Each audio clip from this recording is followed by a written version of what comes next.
idan si nder ɗo ɗen toɓɓere feƴƴi e yewtay fii ko wiyete kon fadailu tawba. oɗo ɗen tuububuye himo mari ko wiyete kon ɓure, himo mari ko wiyete kon naforeji wonande jomiraɓe haqqillaji ɓe. hiɗen andi Allah subhanahu wa ta'ala ko jomiraɓe haqqillaji ɓe ɗum o yewta. ko Allah faala kon e ko o faandi kon fambatami sina jomiraɓe haqqillaji ɓe. Qur'an Allah subhanahu wa ta'ala wi'i en ka surat Anbiya, laqad anzalna ilaykum kitaban fihi dhikrukum afala ta'qiluna. min jippini e ɗum o deftere fimon on fof no to emo wattata hakkil. moƴƴere men nde fof no ko alquran. Abdullah ibn Abbas radiyallahu anhu wa ardahu maaki si ɓoggol majjirimo ka burure ka qur'an o ɗaɓɓitoyta gon, sabu Allah accali hay hunde ka qur'an. si en ƴetti en woni yimɓe haqqiloɓe, en woni yimɓe faamoɓe, en ƴetti oɗo qur'ana en janngimo no haani janngirde noon, en yi'ay moƴƴereji men ɗi, yi'en ko haanude wadde ko waɗe, yi'en ko en haana wadde ko acce. ko ɗum waɗi Allah subhanahu wa ta'ala no yewti ka qur'ana e ayeji heewɗe o noddi yo jama on tuubu ɓe rutto o yaafoɓe. o holli e mum ɓural tuubugol rutto ka Allah subhanahu wa ta'ala, ɓural waɗugol bakkatu, iwa e bakkato arta e wela e Allah subhanahu wa ta'ala. hino jeeya e mum wondema tuububuye woni sabu malal e daɗal e gañal. tuububuye ɗum noon ko noneji yimɓe ɓen fof kala ɗon tigi wayi. so on tigi ari ha hewti alhaali honɗum tigi de e dewal, Allah no noddi mo yo tuubu ɓa haare mo marton ella itti ɗon sikke taw ɓe tawi golle mum fof ko fubbagol e bakkatu. Allah subhanahu wa ta'ala wiya wa tuubu ila Allahi jami'an ayyuha almu'minuna la'allakum tuflihun. tuube ruttoɗon ko Allah subhanahu wa ta'ala on fof mon kono yo gomɗinɓe belajo on maloyde, belajo on daɗoyey. tuube ruttoɗon ko Allah subhanahu wa ta'ala. wonani ari aya goo se jangi on ɗon aya e yi'ay ko honɗum Allah noddiri ɗo gomɗinɓe ɓen yoɓe tuubu ɓe rutto, jaɓuɓe mo ɓen, par ce que ɗo ko jaɓuɓe Allah ɓen. tawi si Allah wiɓe daro ɓe daroto, si Allah wiɓe yahu ɓe yahay, si Allah wiɓe accu ɓe accay, si Allah wiɓe waɗu ɓe waɗay. ko ɓen Allah wi tuube ruttoɗon ɗo wa tuubu ila Allahi jami'an ayyuha almu'minuna. suratu nuri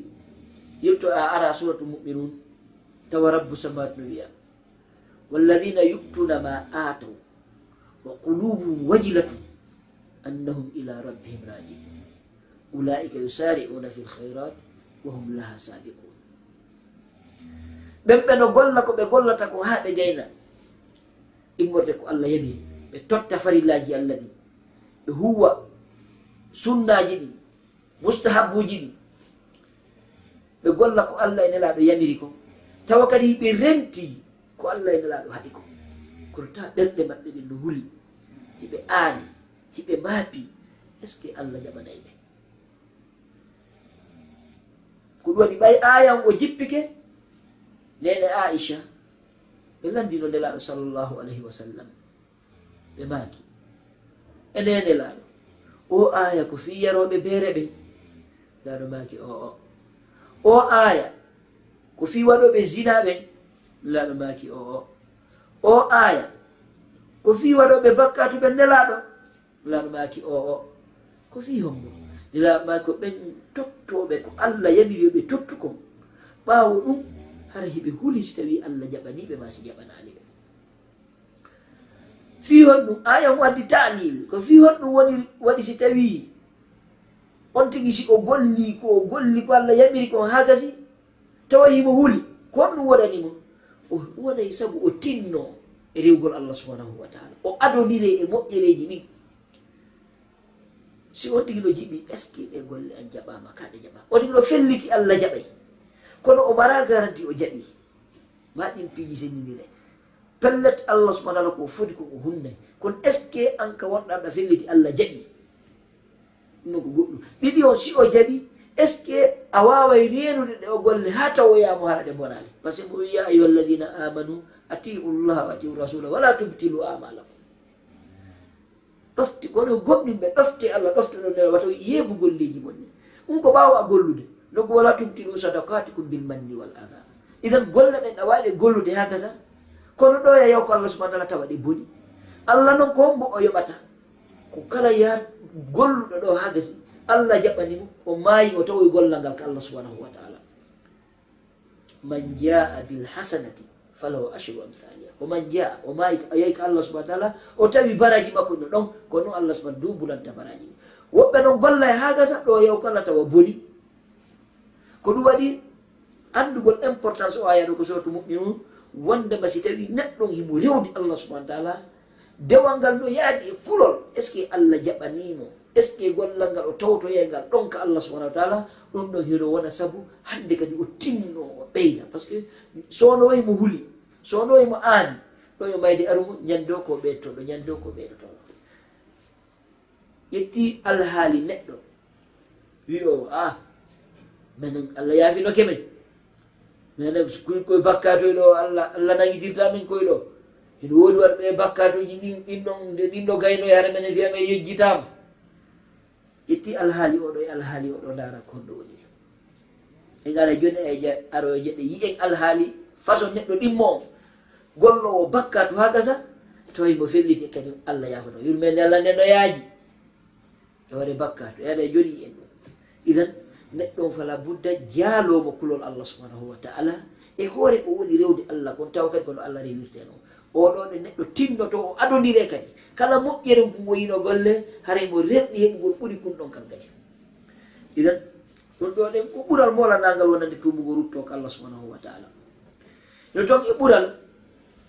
hingal mawni hingal teddi hingal holli importance bani adama e hoore ndi leydi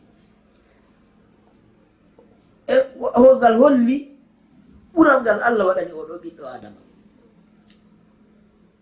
hiɗen andi allah subahana taala o tagi e wiyo e rewmo o ɓurni en e ɓuri heewde e ko tagi ko wala gad karramna bani adama min teddini ɓiɗɗo adama hino jeeya e mum oɗo aya ko suratul ghafir ka fuɗɗode suura lannode page on ɗon allah subahana taala himo holli e wondema malaika ɓe makko ɓen hara ko kuruppiyuna en ɓurɓe teddude ɓe dow toon wonɓe ɓen ka fongo archi makko ɓeɗo hino toro allah subahana taala yo yaafo gomɗinɓe ɓen yo yaafo kala tuuɓuɗo rutti ka makko allah yo yaafo oɗo aya mo mawni si tawi juɗɗo jangi o aya imo hani wadde waqfa o taskomo o ndaara ɓural allah ngal e makko kanko bani adama rabbu samawati wal ardi no wiyay alladina yahmiluna al arsha wa man hawlahu yusabbihuna bihamdi rabbihim wa yuminuna bih wa yastagfiruna lilladina amanu rabbana wasita kulla sheyin rahmatan wa ilma faghfir lilladina tabu wattaba'u sabilaka wa qihim adhab aljahim allah subhanahu wi ɓeno rundi arshi on e wonɓe fongo arshi on hiɓe subbe hinano allah subhanahu wa taala ɓen ko ɗoni golle mum malaika mara fonction si wona dewal ko imma subbe hintoɗo imma yettowo imma sujjowo imma waɗo ruku ko noon kamɓe malaika ɓe mi andi hadise nelaɗo sallallah alih w sallam kammu ngu ŋeƴƴi haani nde ngu ŋeƴƴa sabuna ala ka dow ka kammu ton ka cuɓande woni sina ko malaikajo darino rewdi allah mano turino rewdi allah mano sujjino rewdi allah subhanahu wa taala allah no mari ko rewa ɗum si tawi ɗum ɗo kadi foppo rewalimo o hato jina o ɗuytatamo iru tuggere mesela si a rewi ko a mari intérêt si a rewali ko a mari lorla idan allah subhanahu wa taala elti ɗenɗe malaika ɓen yoɓe wi'u allah yaafo gomɗinɓe ɓen Allah yaafo tuuɓuɓe rutti kamaɓe ɓe subbinano Allah hiɓe gomɗina Allah hiɓe wiya Allah subhanahu wa ta'ala yaafo gomɗinɓe ɓe yurmede ma nde yaaji nde huɓiti kala hunde yaafo kala tuuɓuɗo rutti kama dandamo lette jahannama ɗum ɗo yoni ñande o ka wiyata astaghfirullah wa atubu ilayhi ya rabbi fi oɗo du'a malaika hewte du'a malaika si du'i ko ɗon Allah jaabin sabuna ko hatɗum hatta du'a jaabo ko sabu bakkatu malaika ɗon mara bakkatu fus la ya'suna Allah ma amarahum yaf'aluna ma yu'marun ne yeddata Allah subhanahu wa ta'ala ko Allah yamiri ɓe hiɓe golla kadi ko ɓe yamira si hewti kam sabu dunube yiyay idan ɗum ɗo ko ɓural molanagal wondema malaika ɓe no wiya Allah yaafo tuuɓe ruttiɓe Allah danduɓe lette yiide sabuna ayan ko jokkodir ɗon so yiya yeeso ɗon seeɗa yeka Allah subhanahu wi waqimu sayyi'at wa man taqi sayyi'at yawma idin fakad rahimta wa dhalika alfawzu ladim danduɓe sayyi'at ono ko danduɓe lette sabuna kala mo Allah dandi lette yawmal qiyama hare ko ɗo ni gañiɗo ko ɗo woni tigi to lette ɗen ɗon a daɗi ɗo si a maayi tawi Allah no yarlima torki Allah yiɗen o yarlo en idan ɗum ɗo ko ɓural ɗimmal ngal ɓural tammal ngal o wi wondema Allah subhanahu wa ta'ala hino yaafano tuuɓuɗo bakkatuji makko ɗin fof o yaafoɗi fuu o monta o itta ɗi fes so digi tuubi o ruttiji Allah yaafo wonta wawa so waɗali bakkatu o artan o wonirno wawa so waɗali bakkatu Allah subhanahu wa ta'ala ya ayuha alladhina amanu tubu ila Allahi tawbatan nasuha asa rabbukum an yukaffira ankum sayyi'atikum wa yudkhilakum jannatin tajri min tahtiha al-anhar Allah subhanahu wa ta'ala kono yo gomɗiɓe Allah subhanahu wa ta'ala tuube rutto ɗon ka makko laɓɓinon pos pellet Allah subhanahu wa ta'ala o yaafoto on bakkatuji moɗi fuu o naada on kadi aljanna mono doga sengole makko calɗiɗillayi wawa si waɗano bakkatu idan tuubugo ruttogol yaafotoma bakkatuji maɗi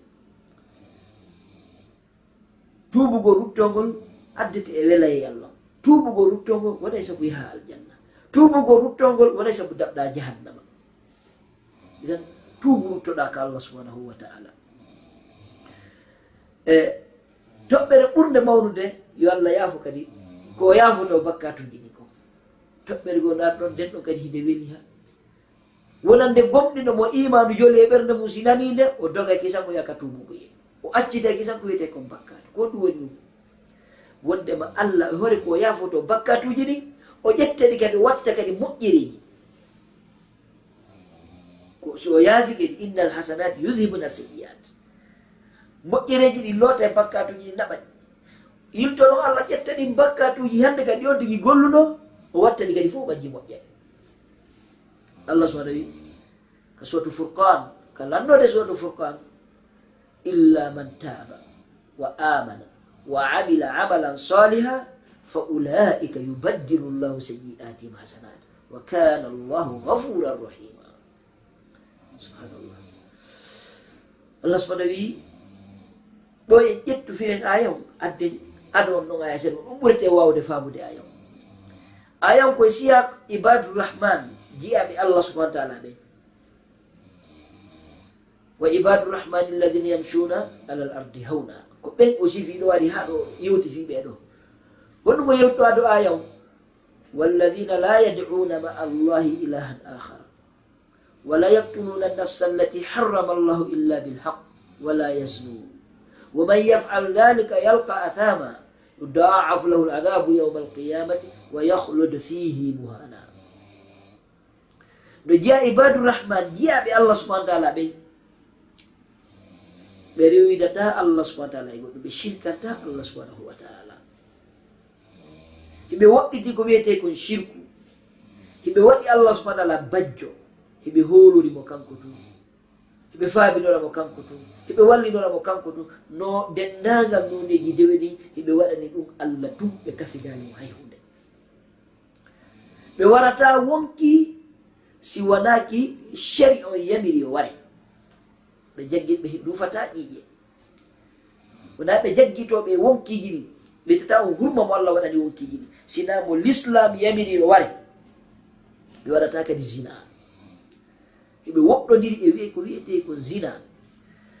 ɓe ittata shahu maɓɓe ka tawi daganaki ɓe hiɓe woɗɗodiri e ɗum piiji Allah subhanahu wi kala waɗɗo ɗum o shirkani Allah ma o wari wonki ma o waɗi zina o hawroyay e lette mawɗe yawmal qiyama si o tubani o hawroya e lette molanaɗe o luttoya toon kadi huday ka nder yiite toon on tuma Allah subhanahu wi illa man taba wa amana wa amila amalan saliha fa ulaika yubaddilu llahu sayyi'atihim hasanat wa kana Allahu ghafuran rahima si wona ɓe noon tuubuɓe ɓe rutti ka Allah subhanahu wa taala ɓe golli golleji moƴƴi ko ɓeɗo woni ɓe Allah ƴetta bakkatuji maɓɓe fof o watta moƴƴereji subhanallah ka hoore leydi Allah subhanahu wa taala ɗo ala bakkatu mawnuɗo ha hewtiti shirka ngol Allah subhanahu wa taala si ɗum feƴƴi waru hoore si ɗum feƴƴi zina ko ɗum ala catégorise ɗiɗo bi tartibe o wallidiri shirku billah katlu nafs bi gayri lhaq wa zina ɗiɗo ɗo jeeya e ummahat almaasi idan si Allah yewti fi ɗiɗo o yirti ko wi'i kala tuuɓuɗo rutti o yaafuto ɗi o ƴettaɗi kadi boneji no waɗirno boneji walla wattirnamo ɗum kadi moƴƴireji ko ɗum ɓawo anande o ay hare ko ɗum habbiɗa an ƴettiɗo golle mum fuu waɗi hororgol ko wona Allah si a aani no woodi mo ɗaɓɓirta yo ande ma iw si a maapi ko no ɗaɓɓirta maapi ma iw hino woodi mo ɓernde ma horori harana Allah hino woodi mo wonɗa faabi no ɗaɓɓira alhaaliji ma harana rabbu samawati wal ard a hoolaki Allah a anda Allah no wawma wallude a anda Allah no yettanama ande bal sa watte alhakki a tawi ko talkum o jogi ko kum woni an ɓernde makko ne ko ɗon joggi ko kum woni si o maabi ko kum ɓernde makko ne yiyata mo fiyo ande makko ne iwu si a watte alhakki ko biniri nasi ko ɗon o hoolori ko ɗum woni wallinorde ko ɗum woni faabinorde si a watte alhakki ko kaydiri meleri tode no wenga e dambugal ko ɗum woni ko dandata probléme ji ɗin ka nder galle sa watte alhakki ko sakari bani no homa ɗon probléme ji ɗin arani ɗin fof ko ɗon jaggoto fiita hewtumo ko nanta e sumɗi piiji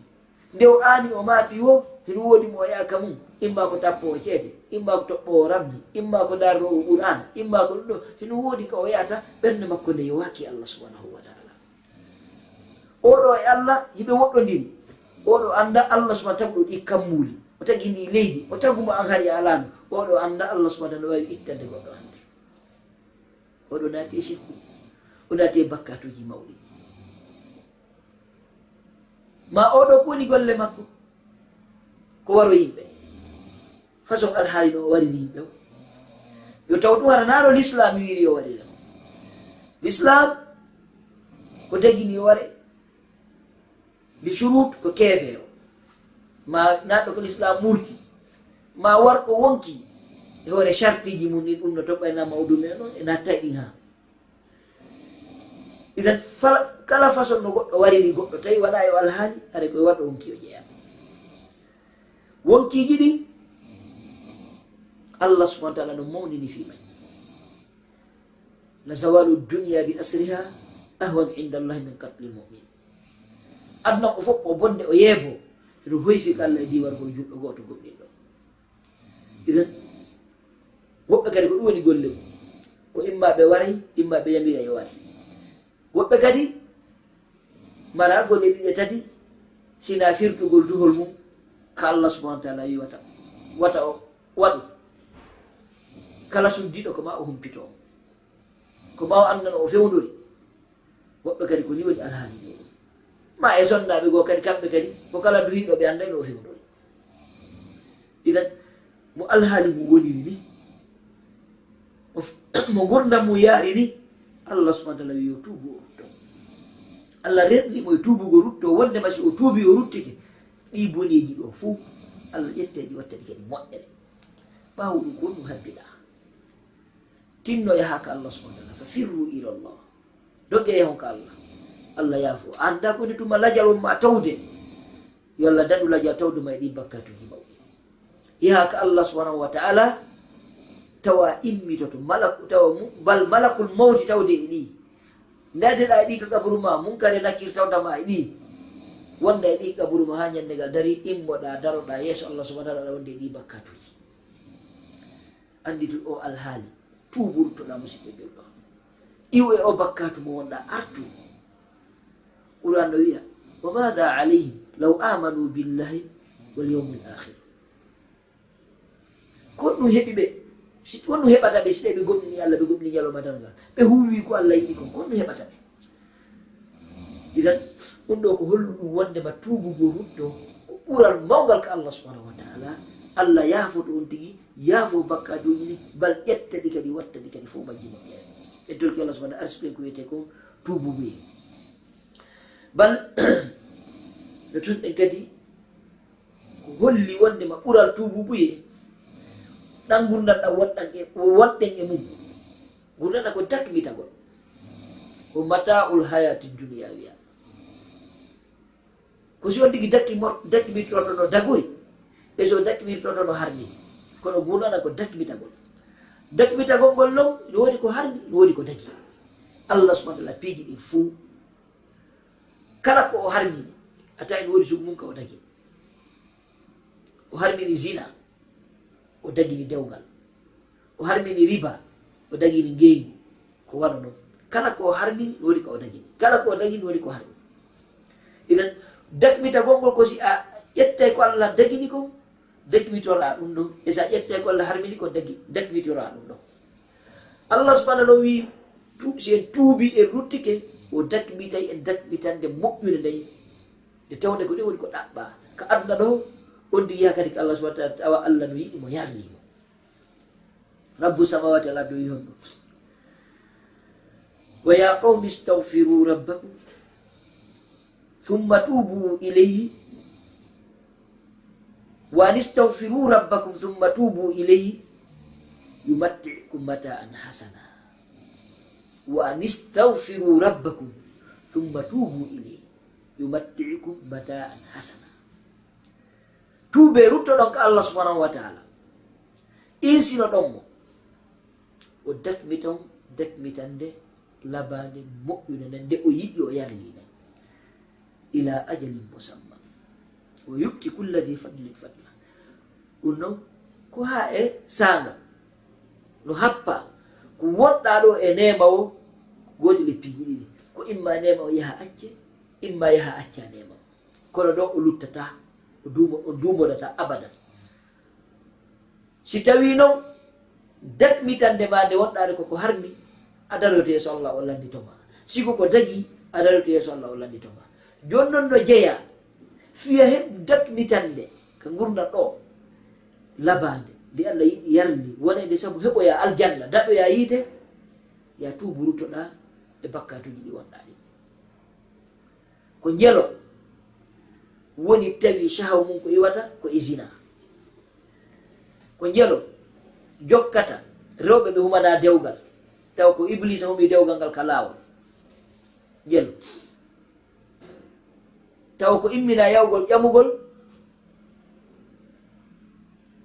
ko iblisa ko humi dewgal ngal ko iblisa ko duɗi dewgal ngal ko iblisa kamɓe kadi shahu maɓɓe ko ɗon iwata jeelo ɗum lannata bal ko ɓuri hulɓinade a tawa e woɓɓe heɓe wondi e on debbo ɗon ka suudu ɗon himo defande ɓe ɗon ɓe hooride ɗon suumayi ɓe jiidude ɗon ɓiɓɓe musidal no ara tawta ɓe ɗon ɓe femba taw ko dewle jatigiyagal lannata tuburuttoɗa musidɗo artu ko Allah subhanahu wa ta'ala faalama ɗon ɗaɓɓu dewgal ngal l'islam yamini ngal sunna e farilla ko andara ko mawɓe andira ko ka l'islam o wi ko jaɓen ɗum ittuɗon shahu ma o ko jelo tawi jawdi maɓɓe ndi ko riba ndi woni yaltude ɓe tefa kon ɗum wiyete riba ɓe tefa kon no jawdi ɗaɓɓirte kamɓe ɓe faala tun teere ɓe faala tun suudu kono heɓori o hannde kadi ɓe tefa ko ɗaɓɓirgol arabaku ñamira ɗaɓɓirgol awasaku ñamira arabaku ko jelo lannata tuburutoɗa musidɗo julɗo iwe ɗi alhaaliji ma artu ko allah faala ɗum ɗaɓɓitu ko ɗum allah faala e ma amma e joni tawya allah subhanahu wa taala idan ko noon alhaaliji ɗin fo kala ka darɗa a taway ko harmi kon nori ko allah dagini joni noon tuubugo rutto arta ko allah subhanahu wa taala arta ko allah dagini ɗon ɗum no wona saabu allah dakmitama ɗan gurdam dakmitande moƴƴude wa an istawfiru rabbakum thumma tubu ilayhi yumatti'kum mata'an hasanan ila ajalin musamma wa yu'ti kulli dhi fadlin fadla dar rabbu samawati wal ardi o wi ila ajalin musamma ko ha e nyande go are ay wawa si arano ya dula jonno o timmini ayo wa yu'ti kulli dhi fadlin fadla himo jonna kala pural ko nebuda dabbude koko allah windam ma heɓay ko heɓata ko ɗon yondinotoɗa ko ɓuri heewude ko allah woni sabu allah yedda sabu tama o digi no faala ɓuri ko allah waɗani ɗum ko o digi no faala ɓuri ko allah waɗani ɗum ko sen daari baba men adama alayhi salatu wassalam kono gittiɓe ka aljanna sabu bakkato sabu honɗum sabu tama iblisa ko tama tamƴin baba adama afala adulluka ala mulkin la yabla ala shajaratil khuldi wa mulkin la yabla accetami tindine leggal luttal sa ñaamigal lutta a yaltata e laamu ngu lannata ɓurana wi fa waswasa alayhi cheytan o sowinsini e makko sowinsini baba adama fa gawa baba adama bewi allah o tuubi rutti ka allah subahana taala allah jaɓanimo tuubo mbuye heɓugol ko wiyete kon faale ɓuri ko allah waɗani ɗum ko ɗum naɓata on tigi e ɗaɓɓugol ko hana ɗaɓɓude ko en neɗɗon hemo hani ande ko ɗum allah faala e makko waɗa ko allah faala e makko kon fiyo allah waɗanamo ko o faala ko si a waɗi ko faalaɗa ko allah ko faala ko waɗoyte idan tuube ruttoɗen ko allah subhanahu wa taala jooɗo darta alhaali ma o musidɗo hasbu hoorema anda wondema ko addiraɗo ko horliɗ ɗo fanunde allah no woni ko tagima o addima ɗo wama halqtul jinna wal insa illa liyabudun mi tagirani jinne neɗɗan kesina fiyoɓe rewa ko ɗum allah addima ɗo idan ɗaɓɓitu ko allah faala kon e ma waɗa ɗum tertoɗa ko iblisa on ma noddude e mum kon ɗum ɗo ko ɓural molanagal wondema mo tuubi o ruttike allah subhanahu wa taala dakmitay mo dakmitande ɗaɓɓan nden ka horliɗ ɗo o wuura gurdal labaɗam gurdal ɗaɓɓaɗam ɗan hara mo rewdi allah subhanahu wa taala kadi mo fowti o heɓoya moƴƴere nden ka allah subhanahu wa taala ko ɗum naatengol aljanna hino jeeya e ɓural ko wiyete kon tuububuye si goɗɗo woni tuubowo rutto ka allah allah yiɗaymo o yarlo inna allaha yuhibbu tawabina wa yuhibbu lmutatahirina yonima jaɓugol tuubugol rutto ka allah duumo e tuububuye wondema hare ka yiɗaɓe ka allah si allah yiɗi goɗɗo allah nodda ka dental malaika dow nodda jibril wonda mi yiɗi kaari yiɗumo jibril kan nodda dental malaika ngal allah yiɗi kaari yiɗemo o waɗane qabul ka leydi kala moƴƴo yiɗamo kala neɗɗo moƴƴo yiɗamo bal hay boɓɓe ɓe yiɗaymo feere ala par ce que allah waɗanimo qabul ka leydi hande kadi waɗa neɗɗo yiɗaɗo ka allah subahana taala yiɗaɗo ka dental malaika yiɗaɗo ka yimɓe allah gomɗiɓe ɓe jaɓuɓe allah ɓe o yiɗe idan siko moƴƴere to hara yo heeɓi ɗum ɗo tu yoni ko rerɗinama ya iw e bakkatu ya sorto ɗi bakkatuji ɗi wonɗa ala e ko allah subahana taala yamirma ko e ko allah subahana yiɗi o yarli ko si ɗum feƴƴi eno jeeya e welo welo welo welo tuububuye welo welo ngo tawata juɗɗo be no hani ngo andude bal neɗɗo be woni juɗɗo wona juɗɗo. Allah subhanahu wa ta'ala nelaɗo sallallahu alaihi wasallam sifani en so on tigi o tuubi o ruttike o wi e bakkatuji ɗin o ari e ɗi Allah yamiri ɗi Allah weltoto bal e nder yamiroji Allah ɗen fuu alaka Allah holli mo welti ha hewti weltande nde o weltanto neɗɗo tuubuɗo rutti. ari hadith nelaɗo sallallahu alaihi wasallam ɓe maaki lallahu afrahu bi tawbati abdihi min rajulin nazala manzilan wa bihi mahlaka wa ma'ahu rahilatuhu alayha ta'amuhu wa sharabuhu fawada'a ra'sahu fanama nawmatan fastayqadha wa qad dhahabat rahilatuhu fashtadda alayhi al-harru wal atash aw ma sha'a Allah qala arji'u ila makani faraja fanama nawmatan thumma rafa'a ra'sahu fa idha rahilatuhu indahu. Rasul sallallahu alaihi wasallam maki Allah no weltora tuububuye jiyaɗo ɓuri ko neɗɗo ƴettowo mbaɗɗateri muɗum o ƴetta ñamete makko e jaram makko ɗam fof o yowa on mbaɗɗateri o yimmo o yaha e boowal ko tawata si a daari ha gite lanni ko boowal yeeso e ɓaawo nano e ñaamo o wara e ley lekku wona o waalo o fowto o fina o tawa mbaɗɗateri makko ni yehi yaadi e ñamete makko e jaram makko ɗam o immo o ɗaɓɓita ni mbaɗɗateri makko ha o wemboda e hoore makko o yi'ataka ndiyari ontaka ndiyari o heɓa ɗonka o heɓa heege o heɓa hunde mawde o yi'a wondema hewtika o maaya par ce que o ñamali o yarali ɗonka e heege lorrimo onne o yinto nokka o wonno ɗon o waalo ɗon hatumama e dari tema o wara o waalo ɗoy ko nanga mum o maƴƴoya o tawa ɓoggol mbaɗɗateri makko ɗo ka jungo makko hino e dow mabba ñamete makko e jaram makko ɗam hakke ko o welti o wiya Allah ko a woni jiyaɗo am komi woni jomama. Allah no weltora tuubuɗo rutti ko Allah subhanahu wa ta'ala ɓuri o neɗɗo ko weltori yitugol ndi mbaɗɗateri makko.